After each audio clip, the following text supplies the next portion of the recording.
Aujourd'hui, je continue enfin ma série spéciale sur le nid évolué. C'est une théorie développée par Darsha Narvaez qui va identifier 9 composantes essentielles pour qu'un environnement de soins soit optimal chez le mammifère humain en développement. Dans cet épisode-là, on va aborder la 4e composante qui est intitulée « Un climat positif ». Si tu n'as pas encore écouté les 6 premiers épisodes qui explorent les 3 premières composantes en compagnie de Malika Morisset-Bonaparte de la méthode Bonaparte, Marie-Claude Lacerte de Vivace et Ingrid Bayot, je te recommande vivement de le faire dès maintenant. Je suis Elisabeth Dufresne et je te souhaite bienvenue chez les émergents.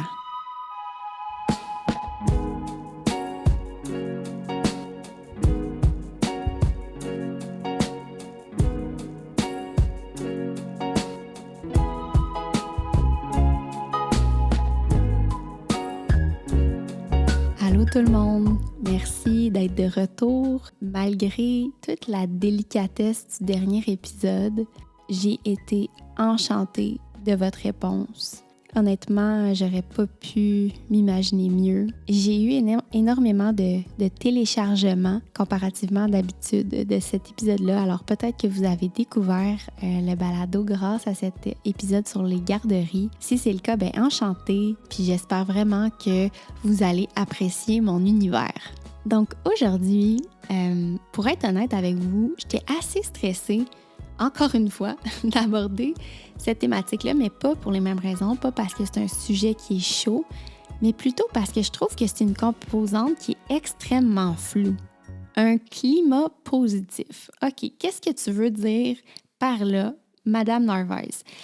Fait que j'ai commencé à faire un peu de recherche, puis ça allait un peu dans tous les sens, mais finalement, en me posant, j'ai vraiment capté l'essence. Puis je me suis rendu compte que pour honorer cette thématique-là, cette composante-là, en fait, il fallait vraiment la diviser en sous-thématiques plus précises. Et donc, c'est ce que j'ai fait. Et cette fois-ci, pour honorer cette composante-là, on ne va pas parler à une, ni deux, mais bien 3 personnes, 3 déesses, j'ai envie de dire, exceptionnelles. Mais avant de vous les présenter, j'ai envie de vous expliquer ceci. Quand Narvaez parle d'un climat qui est positif, en fait, ce que je commence à saisir, c'est qu'elle parle de l'importance d'avoir une communauté qui est accueillante, qui est solidaire, puis qui puisse répondre aux besoins d'appartenance de l'enfant et de sa famille. Puis là, la 7e composante du nid évolué, c'est le concept d'allo-parent. Donc, moi, ce concept-là, je le traduis aujourd'hui dans notre société moderne comme le village d'attachement pour l'enfant. Donc, l'idée que ce ne soit pas seulement le parent qui s'occupe de son enfant, mais tout un réseau d'adultes matures qui vont venir entourer l'enfant. Donc, ça, on va en parler dans une autre composante dans les prochains mois. Par contre, accueillir un enfant, c'est d'abord accueillir sa mère. Donc, on va parler du concept, par contre, du village qui entoure la mère. Puis en parlant avec mon invité sur la thématique du village des mères, j'ai réalisé qu'en fait, c'était tellement important d'aborder la thématique des amitiés.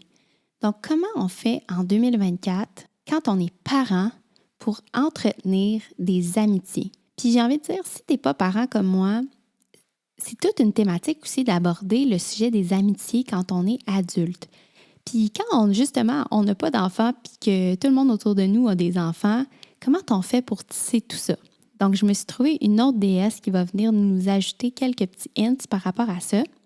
Puis finalement, je vais terminer l'épisode en vous parlant un peu de mon expérience parce que Darsha Narvaez, elle explique l'importance d'être dans une communauté qui est remplie de moments de célébration, qui est remplie de moments de jeu. Puis pour elle, c'est ce qui va venir tisser un climat qui est positif. Et je me sens très privilégiée au niveau de cette ambiance chaleureuse parce que dans mon village, je le vis, donc quotidiennement. Fait que j'ai vraiment envie de vous partager un peu mon expérience. Et finalement, dans la composante du climat positif, il y a toute la notion d'accueil de l'enfant. Donc, comment on fait pour accueillir un enfant dans une ambiance qui est chaleureuse, qui est positive? Puis, j'ai eu envie de rejouer avec mon amie Malika Morissette-Bonapace, qui est tellement vivante. Elle a accepté avec grand plaisir. Donc, on vous présente ça dans 2 semaines. C'est une conversation qu'on a déjà eue, qui est vraiment riche, qui va dans plein de sens différents. Donc, vraiment, très, très hâte de vous présenter ça. Si vous êtes maman, que vous êtes enceinte ou sur le point d'accoucher ou déjà avec votre petit bébé dans vos bras, vous devez absolument être consciente de l'importance d'être entourée puis de ne pas vivre ce moment-là dans la solitude. J'ai eu envie de parler de ce sujet passionnant-là avec une femme qui a un parcours assez remarquable. Camille Laperle, aussi connue sous le nom de Maternité Sacrée, a plus de 12 ans d'expérience dans l'accompagnement des familles. C'est une accompagnante à la naissance qui est spécialisée en postpartum. Et en fait, son parcours personnel a été marqué par l'épuisement maternel et c'est ça qui l'a mené à se dévouer aujourd'hui à transformer les paradigmes autour de la maternité puis du postpartum.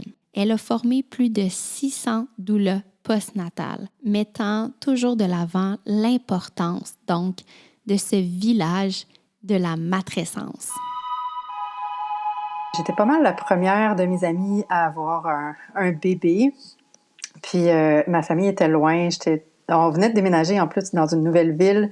J'avais pas de travail. J'ai comme un CV un peu atypique j'ai eu des grands postes, mais j'ai pas beaucoup de formation collégiale universitaire. Là. C'est plus des formations privées et autres. En tout cas, dans la balance, ça compte pas tant. Fait que j'essayais de me trouver un emploi, j'y arrivais pas.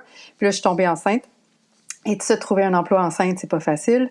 Fait que j'ai été en isolement, pas mal toute ma grossesse à la maison, à pas connaître personne, à attendre que sur le bord de la porte, que mon chum revienne le soir à la fin de ses journées de travail. Puis, ben, tu sais, cette réalité-là m'a suivie après la naissance. Je me suis sentie encore super isolée, ce qui a fait en sorte que j'avais hâte de reprendre le travail, ben, d'en trouver un au final. Puis je me suis remis à travailler très tôt après la naissance de mon enfant parce que c'est ça, ça faisait déjà très longtemps que j'étais toute seule à la maison. Puis tout ça, cette réalité-là, qui était la mienne à ce moment-là, c'est venu vraiment m'affecter profondément. Puis je le sentais au niveau de mon mental. Tu sais, j'ai pas vécu de dépression, mais je me suis mis beaucoup de pression pour être une bonne mère, une mère parfaite. Je me suis joint à des groupes. J'ai essayé de sortir de mon isolement. J'ai essayé de prouver au monde que je sais pas quoi.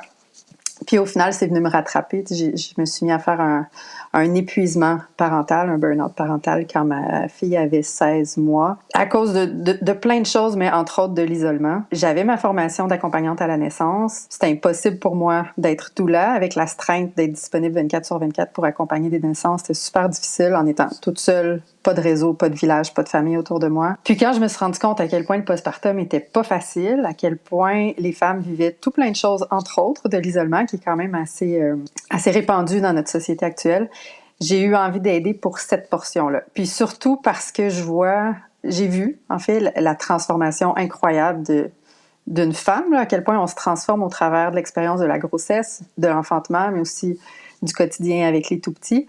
Puis c'est ça que j'avais envie d'accompagner. C'est ça que j'avais envie de voir, d'être témoin de ça. Je trouve ça, c'est un cadeau, en fait. Fait que c'est en passant au travers tout ce processus-là que j'ai ressenti l'importance d'accompagner le postnatal. Et donc, à travers toute cette expérience-là, toutes les femmes que tu as accompagnées, est-ce que tu serais capable de distiller, genre, les grands besoins fondamentaux d'une femme qui enfante au niveau de son village? De quoi une femme, elle a besoin pour être pleinement accueillie? Elle a besoin d'être vue et entendue, principalement, là, parce que les mères reçoivent énormément de jugements non sollicités. C'est intense à quel point on se fait dire quoi faire tout le temps. Puis, quand c'est des nouvelles expériences, quand c'est un premier enfant, ben on prend tout ce qui passe. On prend ça comme du cash, on prend ça comme des réalités. Quand, en fait, chaque réalité chaque noyau, chaque cellule familiale a sa propre réalité. Fait que de donner un conseil à sa voisine, à sa cousine, ça collera pas nécessairement à leur réalité à eux. Mais bref, toutes les femmes, toutes les nouvelles mères ont besoin d'être vues et entendues dans leur expérience à elles, dans ce qu'elles vivent. Puis c'est quelque chose que je partage à mes étudiantes, mais il faut écouter leur récit d'accouchement encore et encore, sans tenter de le corriger si on était présente, par exemple, puis que ça s'est pas passé comme nous, on l'a vu, parce qu'elles, c'est ce qu'elles ont vécu à l'intérieur. Mais vraiment, c'est ça, de les voir, de les entendre pour ce qu'elles ont vécu. Fait que ça, c'est comme la première pierre angulaire, je trouve. Puis après ça, ça va être de normaliser beaucoup leur expérience, parce que souvent, on a l'impression qu'on est tout seul là-dedans, du fait de l'isolement, du fait que, bon... mais non, tu sais, les femmes enfantent depuis que le monde est monde, puis on passe à travers toutes ces stepstones-là sur le chemin. Mais quand on est dedans, quand on a le nez collé dans ce qu'on vit, on dort pas, par exemple. Et on a l'impression qu'on est tout seul à pas dormir. De parler avec d'autres femmes qui vivent exactement la même chose, ça aide à relativiser, ça aide à se rappeler que c'est temporaire. Ça va finir par passer. Mais dans l'instant, c'est tellement difficile. L'allaitement peut être difficile, le manque de sommeil peut être difficile, le fait de se sentir toute seule peut être difficile.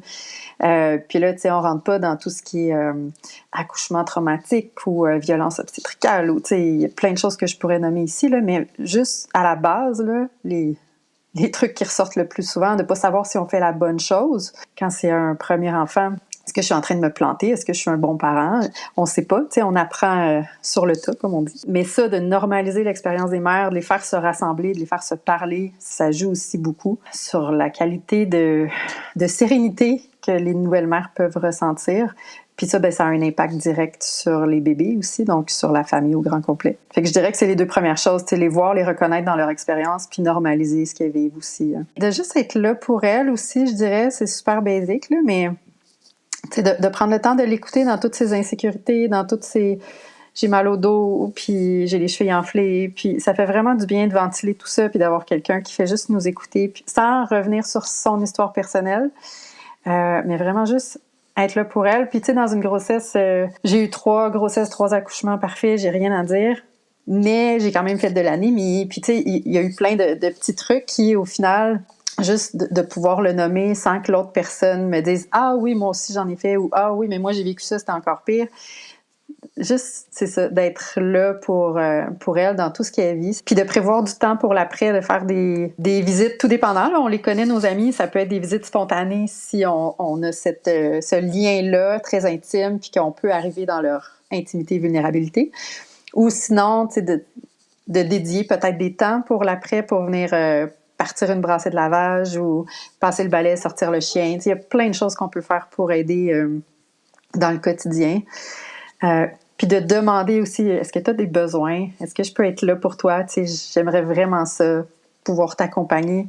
Ça se demande, puis je pense que c'est peut-être plus facile de demander aux futures mamans que pour la future maman de demander de l'aide, parce qu'on a vraiment de la difficulté avec ça. Puis souvent, ce que j'ai entendu, c'est qu'on va aider les nouveaux parents, tu sais, comme juste après la naissance, mais genre 4 mois après, il n'y a plus personne qui aide. Puis là, c'est là que les parents sont comme « Ah! » Tu sais, il y avait comme un condensé, un concentré d'aide pendant un petit bout, puis là, tout à coup, plus rien. Puis des fois, cette transition-là, il semble vraiment difficile à vivre, fait que j'ai envie d'ajouter, si vous êtes capable d'être cet ami-là qui reste d'une certaine façon sur le long run, je pense que ça peut être vraiment apprécié. Mm-hmm. C'est super pertinent ce que tu mentionnes là. Puis aussi, souvent, on va vouloir aller prendre soin du bébé. Tu sais, il vient d'arriver, on a le goût de le câliner, mais ce qui est vraiment important, c'est que les parents puissent tisser du lien avec l'enfant. Fait que d'aller aider pour tout ce qui est autour, tout ce qui est extérieur, puis de laisser cette bulle-là aux parents pour qu'ils puissent bâtir leur lien d'attachement, mais vraiment tout ce qui est ménage, courses, repas, tu sais, d'être là en support, plutôt que de venir bercer l'enfant. Tu sais, la mère, elle a pas... Quand on prend soin d'elle, vraiment, autour, puis qu'elle a juste à se déposer dans son expérience, elle est pas fâchée d'être avec son bébé. Mais quand il faut qu'elle fasse tout, en plus de materner, c'est là où il y a des frustrations, puis comme plein d'émotions qui entrent en ligne de compte. Mais c'est ça, si on la supporte, elle peut vraiment lâcher prise puis être suivre le flow. Aujourd'hui, dans une société de plus en plus individualiste où la famille puis les amis sont de moins en moins présents dans notre quotidien, mais ça ressemble à quoi un village autour de soi en tant que maman? Euh, Toi, là, est-ce que tu as finalement réussi pour ton second puis ton troisième accouchement à te sortir de cet isolement-là? Pour mon deuxième, non. J'avais toujours pas appris la leçon, mais pour mon deuxième, non, mais pour le troisième, oui.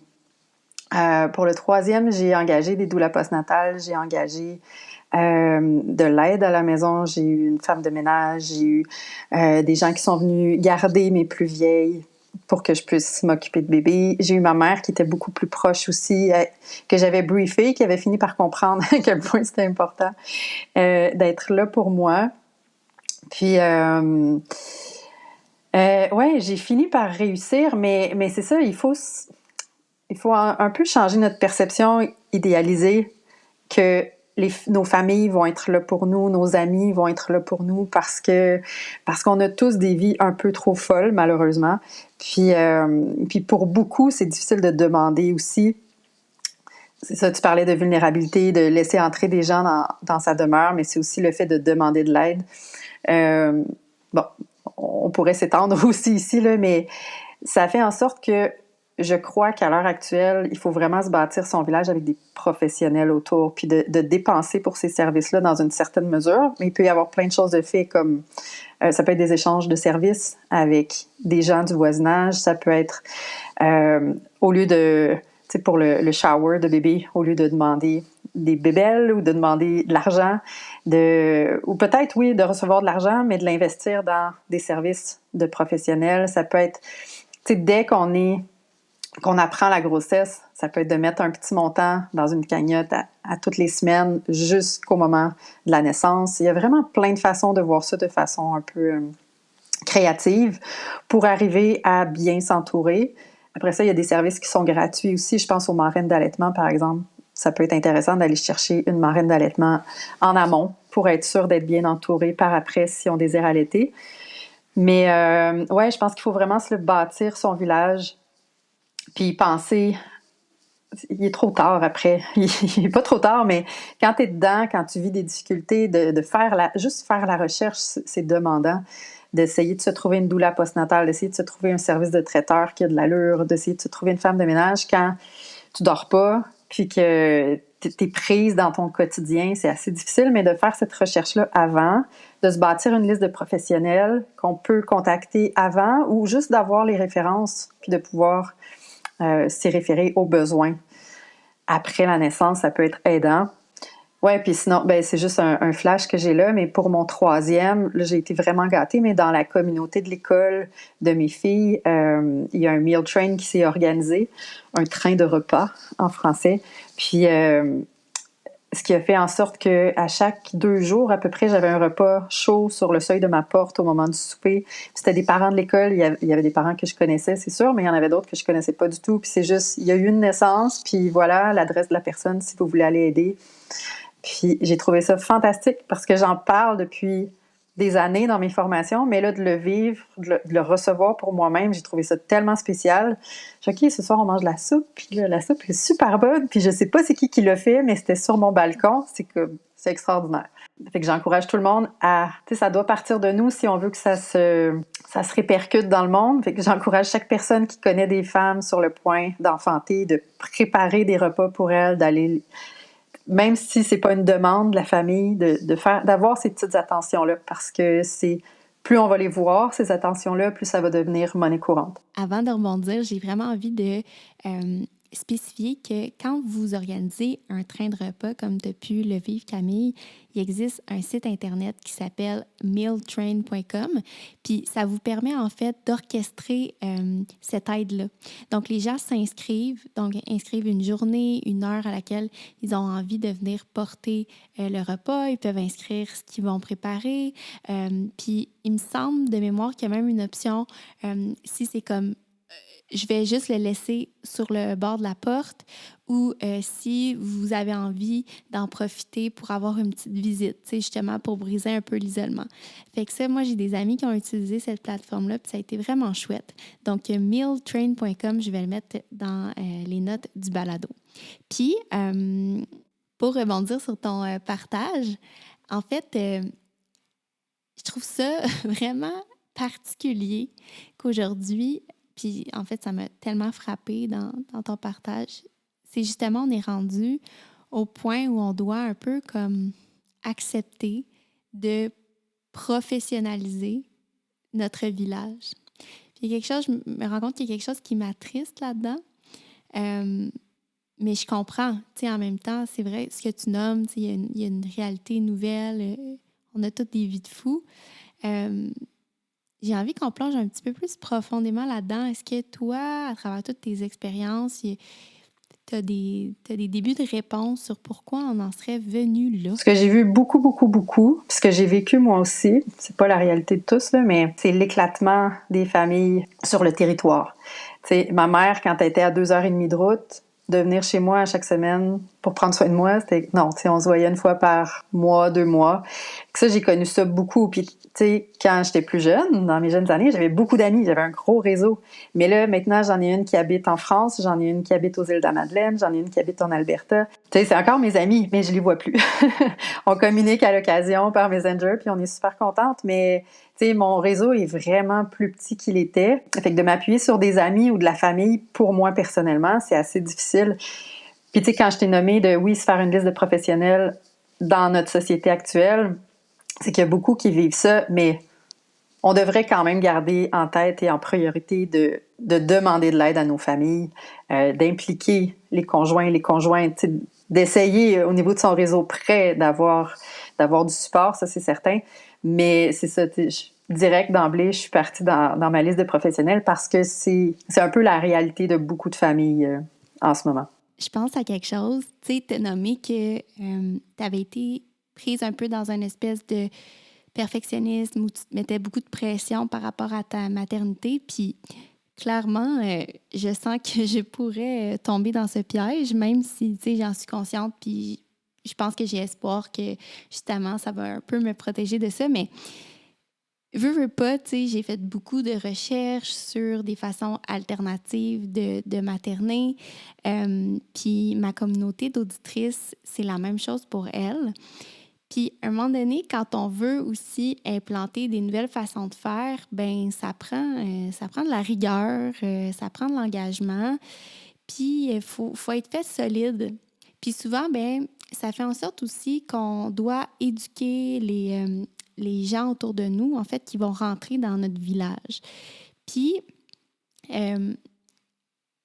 parfois, ça peut nous mettre dans une espèce d'état d'esprit où on va repousser un peu les gens qui veulent pas faire les choses comme nous. Puis l'intention, tu sais, c'est pas particulièrement de les éloigner, mais c'est vraiment de protéger ce qui est important pour nous. Fait que, tu sais, j'ai l'impression que des fois, il peut y avoir une espèce de clash culturel, même avec ses propres parents. Tu sais, je pense, mettons, une famille qui fait du HNI, puis là, les parents comprennent pas trop l'hygiène naturelle infantile, là, pour ceux qui ne connaissent pas, donc le fait de ne pas porter de couche, ben là, ça peut devenir intimidant pour les parents aussi de sentir c'est quoi leur place là-dedans parce que leur vision de la parentalité est tellement différente. Moi, en tout cas, je vois que ça peut peut-être parfois influencer les parents, donc les grands-parents finalement, à s'impliquer parce qu'ils veulent pas trop faire de faux pas.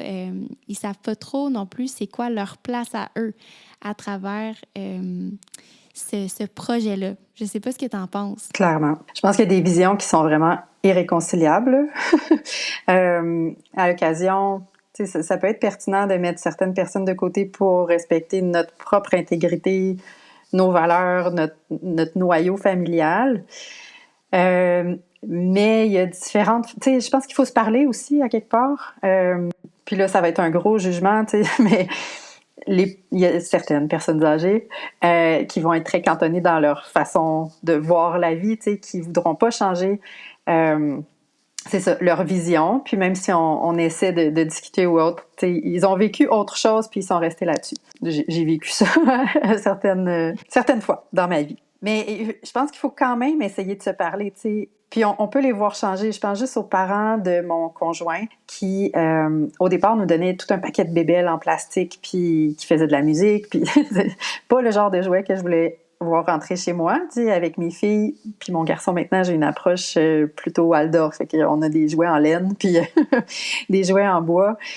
Quand je me faisais donner plein de cossins, des choses que j'avais pas choisies, ben je venais un peu bleue, tu sais. Puis ils comprenaient pas au début, puis à un moment donné, ben on en a parlé. J'ai dit, si vous tenez absolument à offrir ce genre de trucs, offrez-les en cadeau, mais gardez-les chez vous. Comme ça, quand on va aller chez vous, ben, il va y avoir tous ces jouets-là avec lesquels ils vont pouvoir jouer, puis ils vont être super contents. Mais ça a été difficile, ça a pris plusieurs années avant qu'ils comprennent. Puis là, maintenant, c'est réglé. Tu sais, quand ils font des cadeaux, c'est des beaux cadeaux qui ont été bien pensés. Souvent, c'est des activités pour les plus grandes ou des jouets en bois pour le plus petit. C'est ça, ça a fini par faire son chemin. Mais ça, c'est beaucoup mon approche, de planter des graines. Tu sais, tu les sèmes, puis tu vois, des fois ça pousse, des fois ça pousse pas. Ouais, c'est vrai que le clash des grands-parents, parfois, peut être assez difficile. Mais c'est ça, il y a pas de recette magique ici. Là. Je pense qu'il faut vraiment se parler. Puis parfois, oui, il y a des liens qui vont se couper pour différentes raisons. Là, comme je le mentionnais, des fois, c'est irréconciliable. Mais d'autres fois, il y a de l'espoir. Je pense en fait que l'idée, c'est que chacun, on fasse un pas.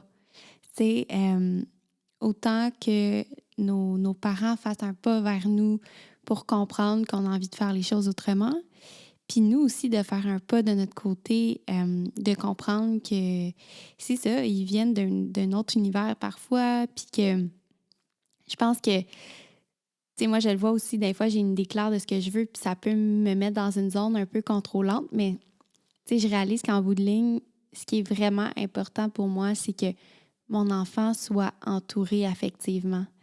Puis ça me fait penser à un podcast que j'ai écouté où on entendait Gordon Neufeld qui parlait des villages d'attachement. Puis il disait que c'était important pour la mère de laisser les gens s'attacher à son bébé dès la grossesse. Puis pour ça, il disait, c'est un peu inévitable que les gens vont être intrusifs, qui vont avoir envie de toucher à ton ventre, qui vont avoir envie de te donner des conseils. Puis, tu sais, justement, on entend de plus en plus des gens dire arrêtez de toucher le ventre des mères enceintes, tu sais, puis arrêtez de leur donner des conseils non sollicités. Puis il y a toute la part de moi qui comprend tellement l'importance de ça. Puis en même temps, c'est vrai que si tu laisses aucune place, puis que tu vois pas l'intention, en fait, derrière ces gestes-là, derrière ces paroles-là, qui sont de s'impliquer, ben ça va être difficile pour eux de sentir qu'il y a une place dans ton projet. Fait que, tu sais, plein de nuances, mais je pense qu'il y a une clé vraiment intéressante ici, moi, qui m'a fait beaucoup, beaucoup réfléchir. C'est vraiment super intéressant. Ouais, je pense juste qu'il faut faire attention parce que les femmes enceintes, s'ils se font donner des conseils ou se faire dire que la vérité, c'est celle-là, là, sans s'écouter elles-mêmes, ben c'est la perte de leur intuition leur intuition est coupée, là. Puis c'est ça qui est dangereux parce qu'après ça, quand tu prends soin de ton enfant, faut que tu t'en serves de ton intuition. C'est ça qui te guide. Mais oui, ça résonne. Puis je trouve ça super pertinent comme intervention. Mais c'est ça. Avec un grain de sel. Tellement, oui, tu sais, tu as raison de le nommer, là, de ne pas se laisser complètement avaler par ce brouhaha-là. Fait que ouais, je pense, en fait, le message, c'est de rester connecté à son intuition, à ses instincts, à ce qui est important pour nous. Puis en même temps, peut-être d'interpréter ces gestes un peu intrusifs-là d'une façon différente pour justement de ne pas être complètement débalancé par ça, mais de le voir plutôt comme une intention de faire partie de ce projet-là. Fait comme ça, on évite de repousser les gens qui justement sentent que ben c'est ton bébé, c'est pas le bébé du village. Merci à Camille Laperle pour ce moment vraiment agréable. Si jamais vous avez envie d'en savoir plus, je vous invite à visiter son site internet Maternité sacré.ca. Le lien est en note de podcast.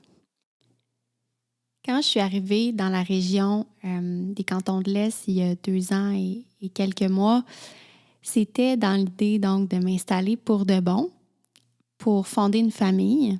Et si vous avez écouté l'épisode sur pourquoi je ne suis pas encore parent, vous savez qu'à ce moment-là, j'ai fait une fausse couche, je me suis séparée et en fait, finalement, il y a toute une grâce là-dedans parce que je me rends compte que quand j'étais enceinte, je n'avais pas encore fait mon réseau. Premièrement, c'est certain que ma relation avec mes parents qui vivaient... moi, j'étais à Montréal avant et eux étaient au centre du Québec puis en Estrie. Disons qu'elle n'avait pas été nourrie autant que ce que je l'aurais souhaité, étant donné la distance, un peu comme Camille en parlait. Et en venant m'installer dans la région, l'idée, c'était aussi de me rapprocher de ma famille. Mais ça faisait pas longtemps, hein? Ça faisait juste 2-3 mois. Donc, c'est certain que ces relations-là n'avaient pas eu encore le temps d'être nourries autant que ce que je l'aurais souhaité. Puis, surtout, mon réseau amical était loin d'être tissé. J'avais rencontré ici et là quelques personnes au village. J'avais commencé à tisser des relations avec mes voisins, mais aucune relation vraiment très profonde, avec des gens avec qui j'aurais partagé, mes plus grandes vulnérabilités. C'était nouveau pour moi. Puis, je pense que c'est important de comprendre que un village, c'est pas juste une espèce de concept. Je dis ça parce que je pense que quand je suis venue à Waterville, rapidement, j'ai mis de l'avant l'idée que je venais pour bâtir un village, pour me sentir plus supportée, puis moi aussi contribuer à sentir que j'entourais d'autres personnes. Et bien rapidement, je me suis rendu compte que des relations, ça peut paraître niaiseux, mais ça prend du temps. Ça prend du temps à se développer pour différentes raisons.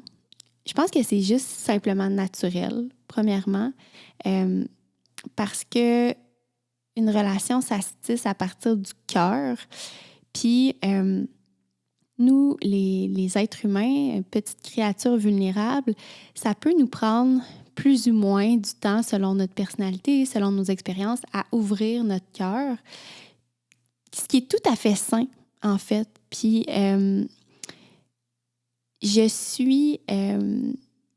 en fait, aujourd'hui, j'ai beaucoup de gratitude d'avoir la chance actuellement de développer ces amitiés-là avant d'être enceinte. Parce que je me rends compte qu'une fois que bébé est là, dans ton ventre, tu as bien d'autres préoccupations, puis ça peut devenir beaucoup à commencer à mettre en place son village quand bébé est déjà là, puis ou tu sais, dans son ventre. Puis justement parce que ça prend du temps.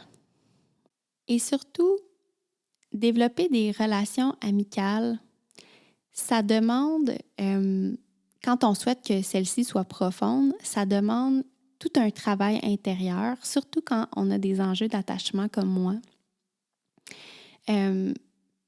Personnellement, de laisser rentrer les autres dans mon intimité, c'est pas toujours facile. Puis ça me demande beaucoup de lâcher prise puis de conscience à travers le processus.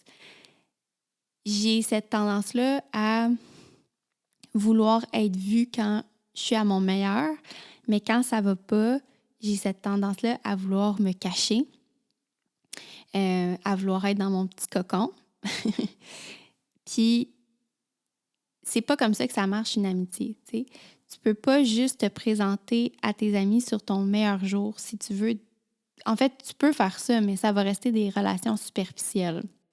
Une chose qui est devenue vraiment claire pour moi, c'est que tu peux pas développer des relations profondes juste dans des contextes communautaires. Tu vas rencontrer des gens dans des contextes communautaires, mettons, dans des marchés publics, des marchés fermiers de ton village, puis tout ça. Fait que tu vas rencontrer des gens dans ces espaces-là, mais si tu veux avoir des relations profondes, il faut que tu entretiennes des relations one-on-one. Des relations puis des espaces où tu peux pas te cacher. Puis après ça, oui, ces moments communautaires-là contribuent à nourrir tes relations d'amitié dans d'autres contextes. Mais moi, ce que j'ai constaté, c'est quand il n'y a pas ces moments-là one-on-one, il y a quelque chose qui reste en surface. Fait que c'est beaucoup de temps à investir, surtout quand tu as des jeunes enfants. Ça doit être vraiment difficile. Fait que c'est pour ça que je dis que je trouve que c'est une grâce en ce moment que j'ai cette chance-là de tisser mon réseau parce que j'ai vraiment l'espace puis le temps en ce moment de développer des relations. Puis plus je pense que ces attachements-là vont être profonds, bien plus lorsque justement je vais avoir un enfant puis que j'aurai moins le temps, bien je pense que ces gens-là vont être dans la compréhension. Mais le problème, c'est quand tu as toujours justement l'attention divisée parce que tu as une famille puis tu as un travail puis tout ça, puis tu essaies à travers ça de bâtir des relations, c'est vraiment difficile. Ouais, fait que ça a été quelque chose de vraiment comme important sur mon chemin de compréhension de comment tisser des liens. Une autre chose aussi que j'ai réalisée en développant un nouveau réseau, en partant de zéro, c'est qu'à Montréal, on est souvent loin physiquement les uns des autres. Donc, on a un peu plus de contrôle sur quand on a envie d'être vu, comment on a envie d'être vu. Puis, quand tu vis dans un village, c'est pas de même ça marche. On vit dans une proximité physique. Quand tu vas à l'épicerie, c'est rare que tu vas croiser personne que tu connais. Puis, c'est facile aussi pour les autres de juste débarquer, tu sais. Et ça vient avec de l'inconfort parfois. Parce que quand tu es habitué de contrôler comment tu es vu, ben là, des fois, ton ménage n'est pas fait, des fois, tu n'es pas à ton meilleur physiquement. Tu sais, il y a comme toutes sortes d'éléments qui sont inconfortables puis qu'il faut apprivoiser. Je trouve qu'on n'en parle pas assez, mais c'est comme après des années à pas être vu dans notre intimité par autant de monde, en tout cas, c'est toute une transition à faire. En tout cas, pour moi, c'est quelque chose. Puis de plus en plus, j'apprends à danser là-dedans, tu sais, puis à respecter mon rythme aussi. Mais c'est quelque chose. Et c'est là aussi, donc, que tu réalises, en fait, que d'avoir des relations de proximité, ça vient avec des moments de rire, de joie, de connexion, mais ça vient aussi inévitablement avec des moments crunch, des moments de grands inconforts, parce que tu as accès au dark side des gens que tu aimes et ils ont accès à ton dark side. Et on dirait qu'à Montréal, c'était comme quand j'arrivais à ce moment-là où je voyais le dark side de l'autre, c'était facile de juste prendre un peu de distance, laisser la poussière retomber, puis un peu plus tard revoir la personne, tu sais. Mais là, c'est juste pas possible. Fait qu'il faut affronter ça. Puis il faut affronter ça des fois ensemble, puis des fois chacun de son côté. Puis ouais, ça vient avec des notions de relations humaines qui, en tout cas, moi, je n'étais pas habituée. En tout cas, pas à l'âge adulte. Mais en même temps, ça vient avec des moments de grande joie, puis de ressentir que mon besoin de connexion, il est comblé à un niveau tellement profond des fois. Je revenais justement de l'Halloween avant de vous enregistrer ce balado, puis ça a été tellement un beau moment. Puis, tu sais, mon chum puis moi, on est revenus à la maison. Puis, on était comme, wow, OK, on a tellement de chance de vivre entouré de ces humains de qualité-là. Ça n'a juste aucun bon sens. Fait que ça vient avec beaucoup de beau, tu sais. Mais, tu sais, attachez votre tuque parce que je pense qu'il faut sortir de l'illusion que de vivre en communauté ou vivre en proximité. Hein? Moi, je ne considère pas que je vis en communauté, mais je vis en proximité. Et ça vient avec toutes sortes de couleurs puis d'affaires. Puis je pense que c'est important de se préparer à ça. Tout le beau vient avec des forces inconfortables, mais qui sont vraiment, qui propulsent vraiment une guérison profonde pour moi. Je pense que j'ai jamais cheminé aussi rapidement que depuis que je suis ici. Puis pour ça, j'ai vraiment beaucoup, beaucoup de gratitude. Il y a une personne extraordinaire qui a réfléchi les relations d'amitié, mais à un niveau, je pense que ça n'avait jamais été fait. C'est l'autrice du livre Port d'attache, donc Karine Côté-Andretti, mieux connue sous le nom de Karine C.A., qui a accepté avec grande joie de nous envoyer une petite carte postale pour nous faire part de l'essentiel de son livre. Donc, je vous invite quand même à lire parce qu'on s'entend 10 minutes pour couvrir un sujet aussi important, aussi profond. C'est pas assez, mais vous allez voir, c'est vraiment du bonbon juste qu'est-ce qu'elle a effleuré. Donc, merci Karine pour ta générosité et je vais laisser en note de podcast le lien pour son livre. Il y a toutes sortes d'entrevues aussi de Karine sur les internets. Donc, je vous invite à aller écouter des podcasts où elle parle. C'est absolument fascinant. D'abord, la première chose que je trouve essentielle, c'est de comprendre qu'il y a un système autour de nous qui rend ça difficile, la création et l'entretien de liens. Il y a un système qui entretient la solitude, qui mise sur l'isolement, la productivité, la performance, la croissance de profit plutôt que sur le temps et la communauté. Aussi, on n'est pas tous égaux devant l'amitié. On a un paquet de privilèges qui nous permet de créer et d'entretenir des liens significatifs. Par exemple, ne pas avoir d'enjeux de santé mentale ou physique, être en situation de sécurité financière, ne pas être neurodivergent, ne pas habiter en région éloignée, ne pas avoir des enjeux d'attachement importants, parler la même langue que la majorité, etc. C'est important d'être conscient de ça parce que la solitude, c'est une véritable épidémie. Une épidémie qui est étudiée depuis des années par des chercheurs et des chercheuses de toutes les sphères d'activité. De la psychologie à l'économie en passant par la politique, la philosophie ou la sociologie. Et cette solitude-là qu'on vit tout le monde, c'est pas que notre responsabilité. Ça, c'est vraiment important de comprendre. On n'est pas brisé. Tout le monde est fait pour être en relation, même que la guérison est relationnelle. Mais c'est pas aussi simple que de juste s'appeler et déjeuner. Surtout pour les mères. Il y a des statistiques assez alarmantes quant aux dépressions postpartum et sur l'état général de la santé mentale des mères.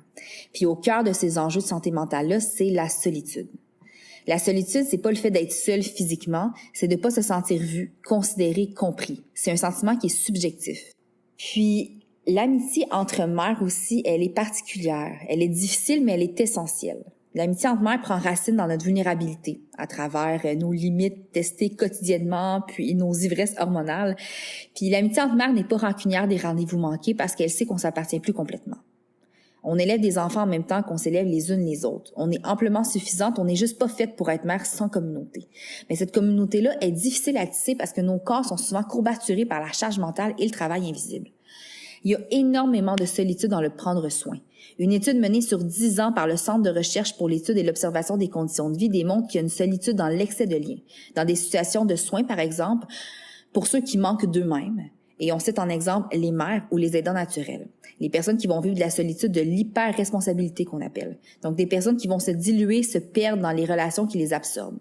La conclusion de cette étude-là, c'est qu'il est essentiel de proposer des respirations sociales, des espaces de parole pour reprendre contact avec eux-mêmes ou de trouver des personnes qui vivent des situations similaires. Puis ça, c'est important, des situations similaires, parce que malheureusement, il y a un énorme fossé souvent qui se creuse quand on devient mère entre nos amis qui ne sont pas mères et nous.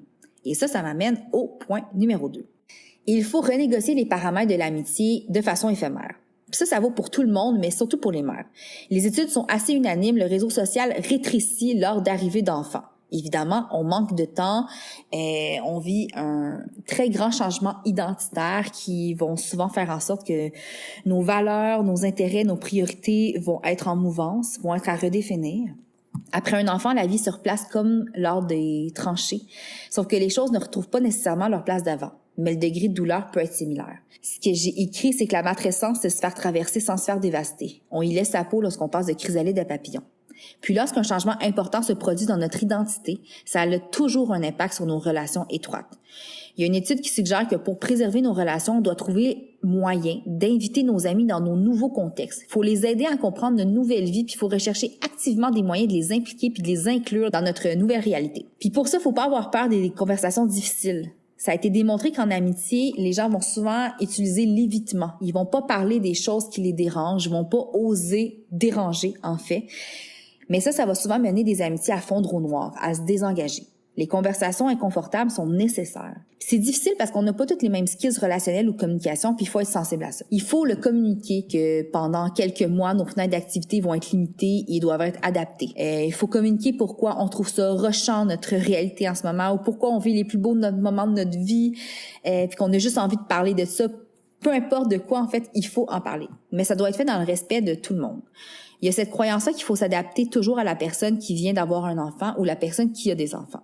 Puis évidemment, il faut de la compassion, de la flexibilité et de la compréhension, surtout dans le cas d'une nouvelle mère, mais il faut aussi rester sensible à la réalité de nos amis sans enfants puis faire un effort pour rester dans leur univers. Les efforts pour être dans l'univers de l'autre doivent être réciproques. Donc, on communique et on renégocie les paramètres d'une amitié déjà existante pendant un moment, ça ne durera pas toute la vie, c'est éphémère. Est-ce qu'on s'appelle plus qu'on se voit pendant quelques mois parce que c'est une période plus difficile? Est-ce qu'on peut se voir majoritairement avec nos enfants parce que, tu sais, je les vois pas de la semaine, puis le week-end, j'aimerais ça être avec eux, mais avec toi aussi. Bref, c'est toutes des conversations puis des choses qui peuvent être mises en place à l'intérieur d'une amitié qui existe déjà. Mon troisième point, c'est ne pas bouder les réseaux sociaux.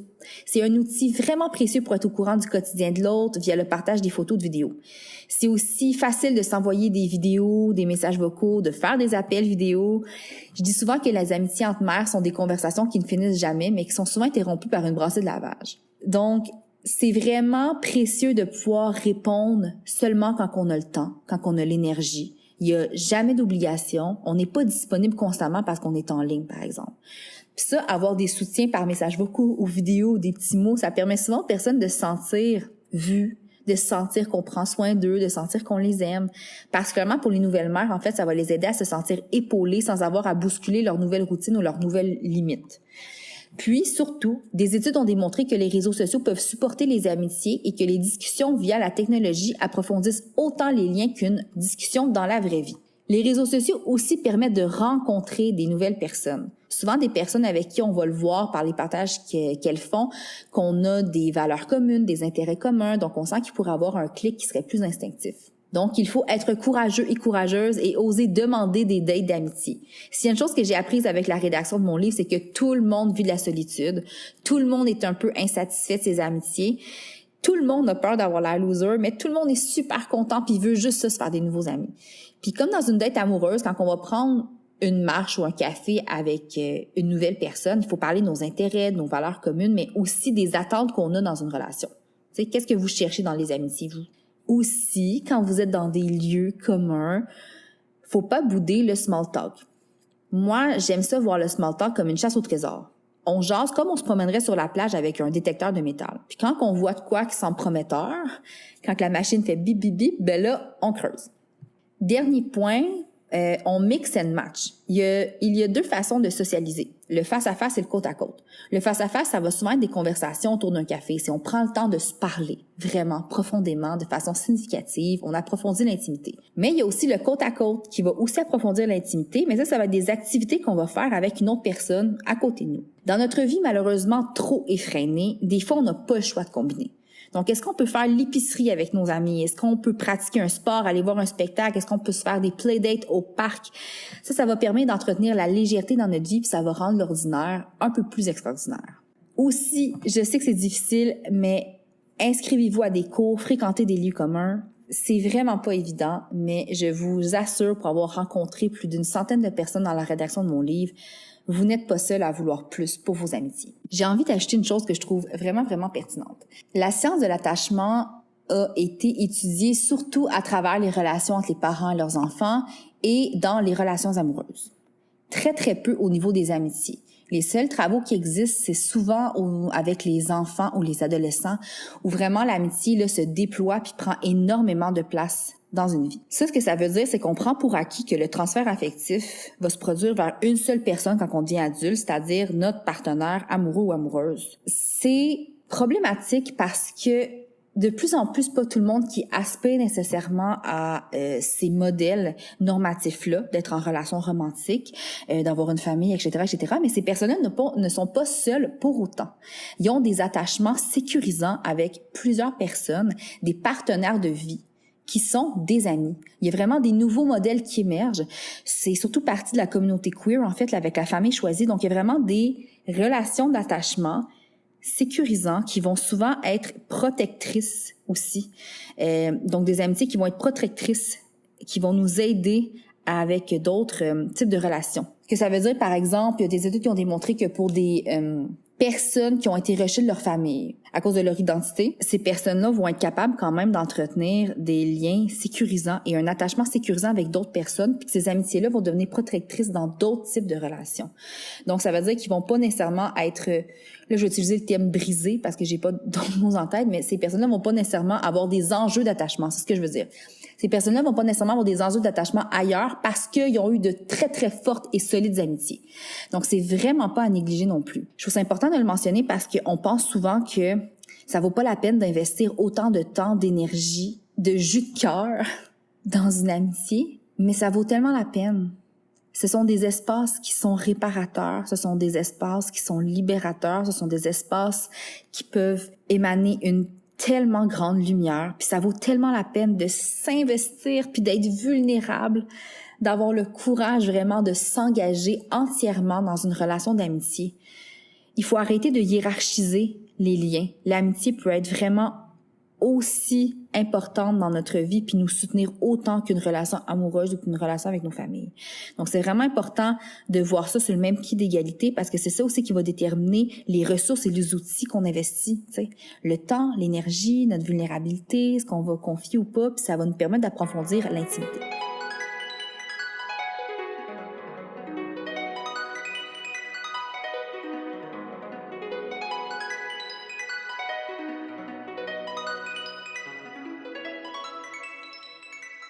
Tu sais, quand je vous ai dit qu'elle était hot, Karine. Merci infiniment du temps que tu as pris, Karine. Puis, je vous rappelle, en note de podcast, il y a le lien vers le livre de Karine, Côté Andretti, donc Port d'attache. Restez avec moi un instant.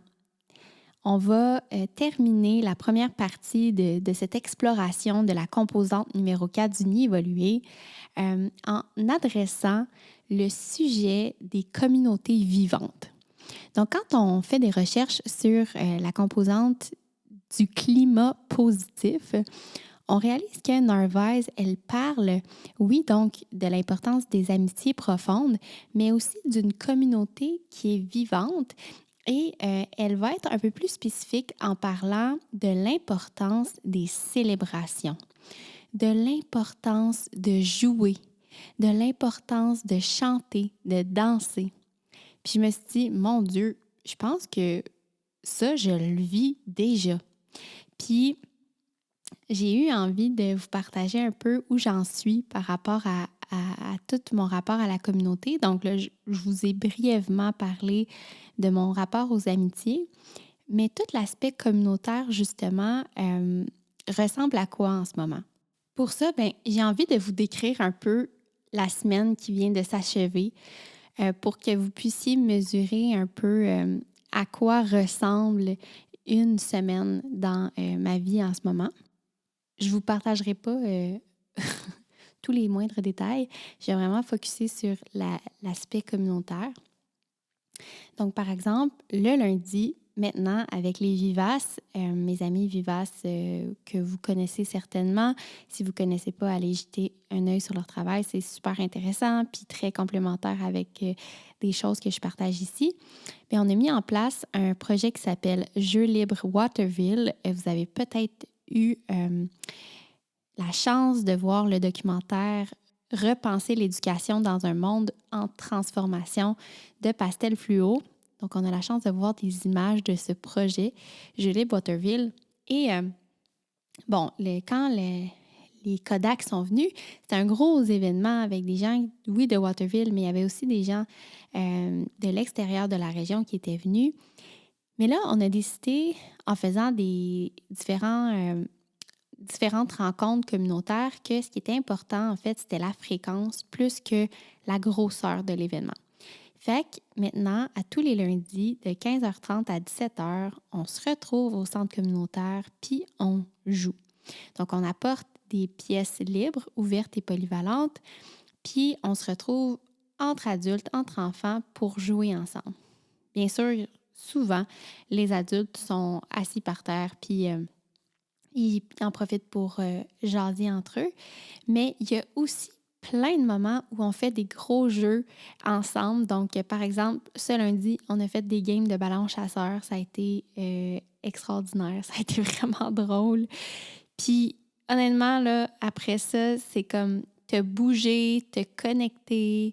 Moi, je sens aussi que là, j'ai servi ma communauté. Fait que c'est vraiment un moment qui me nourrit énormément.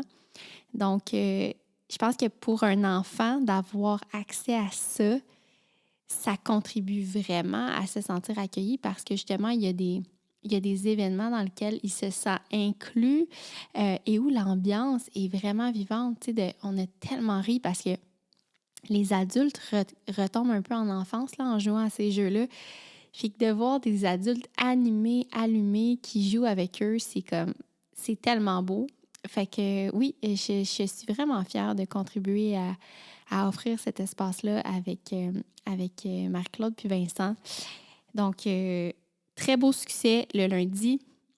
Le lendemain, mardi, mon copain travaille pour un centre d'apprentissage d'épanouissement, en fait, en forêt. Donc, c'est basé sur l'approche H-Shield. On pourra en parler éventuellement, mais c'est vraiment l'idée un peu des Forest Schools. Et cette communauté-là de parents puis de mentors se rassemble pour célébrer différentes fêtes païennes.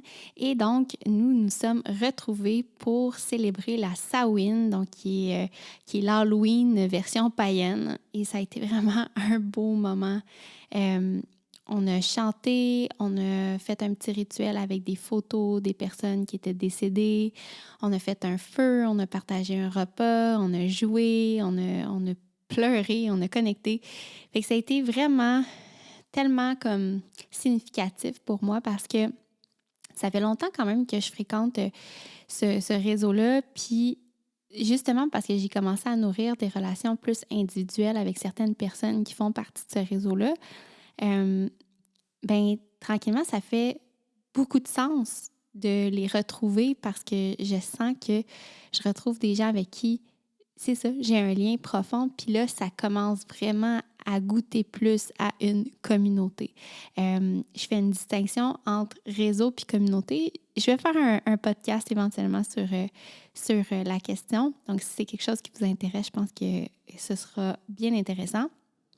Et donc, c'est ça, un mardi à célébrer une fête qui fait profondément du sens pour moi, reliée avec des gens que j'aime énormément. Juste wow! Normalement, je serais allée à la chorale du village cette soirée-là, mais bon, comme j'avais vraiment envie de prioriser ce moment de connexion, je ne suis pas allée. Mais normalement, le mardi soir, justement, je me retrouve dans une petite église dans mon village avec des gens de tous les âges. Hein. Il y a plusieurs enfants quand même qui sont dans la chorale. Puis on se retrouve pour chanter ensemble. C'est absolument délicieux comme moment. Quand justement je parlais de cette idée-là de Narvaez, d'aller dans la célébration, dans le jeu, se retrouver pour chanter avec des gens de sa communauté, c'est quelque chose, honnêtement. Puis si j'avais été enfant, puis j'avais pu assister à ça, ça aurait été incroyable, honnêtement. Ça contribue à nourrir cette ambiance chaleureuse-là. Puis je le vois comment les enfants, en tout cas avec qui je partage ce moment-là, sont vraiment émerveillés. Ça fait toute la différence pour eux. Ensuite de ça, mercredi, c'était la pause communautaire. Donc, je suis restée bien encabanée chez moi, en ermite, puis ça m'a fait un grand bien. Si vous êtes abonné à mon infolette, vous savez qu'un mercredi sur 2, en ce moment, je passe du temps avec des enfants qui font l'école à la maison. Donc, cette semaine, c'était pause. Et donc, comme je disais, c'est important aussi de se régénérer dans ces espaces de solitude puis d'intimité à travers tout ça. Moi, en tout cas, c'est absolument nécessaire. Jeudi, c'était l'Halloween.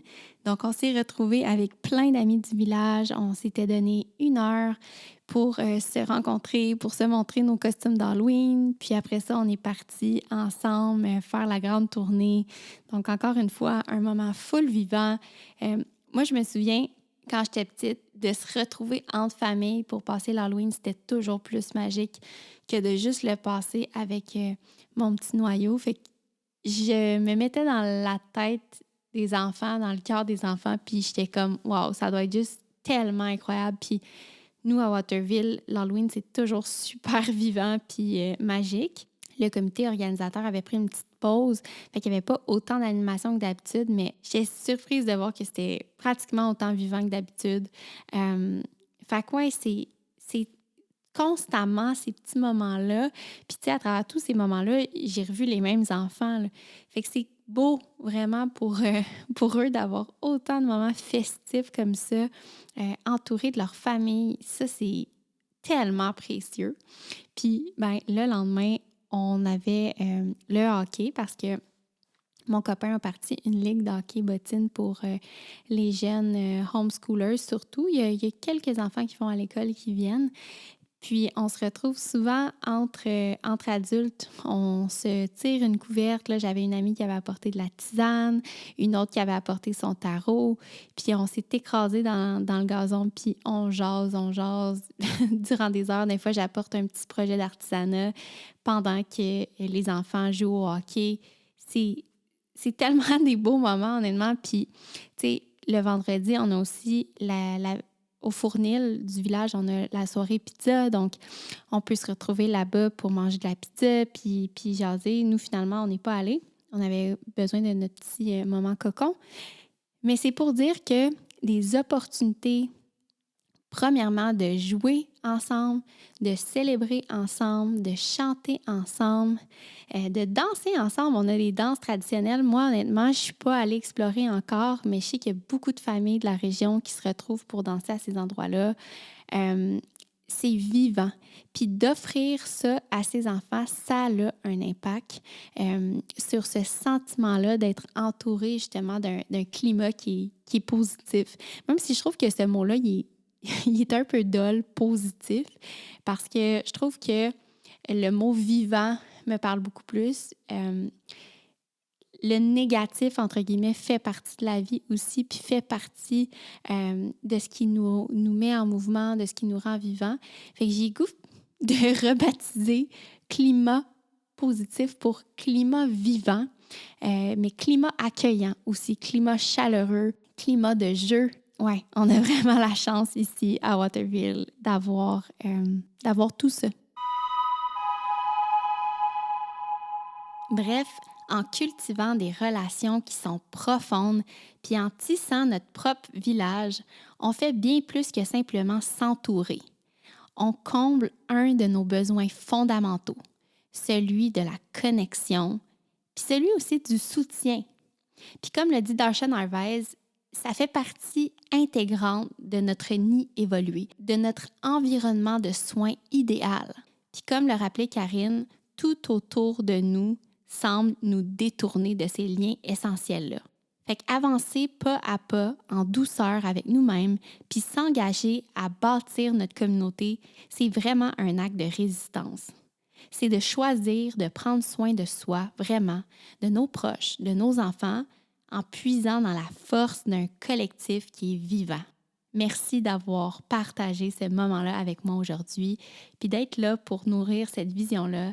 Puis je nous souhaite vraiment à tous de trouver notre village. Les Émergents, c'est votre émission, produite et présentée par moi-même, Elisabeth Dufresne. Notre musique originale est signée Étienne Dufresne et l'illustration de couverture est l'œuvre de la talentueuse Florence Rivet. Si tu as apprécié, n'hésite surtout pas à montrer ton soutien en m'envoyant une poignée d'étoiles via Apple Podcast ou en me laissant un commentaire sur Spotify ou YouTube. De plus, partagez cet épisode-là sur tes stories en me taguant Elisabeth.Dufresne. C'est une merveilleuse manière de me montrer ton support. Dans 2 semaines, on se retrouve pour poursuivre l'exploration de la composante numéro 4, un climat positif, avec mon invité Malika Morisset Bonaparte. Bonne semaine!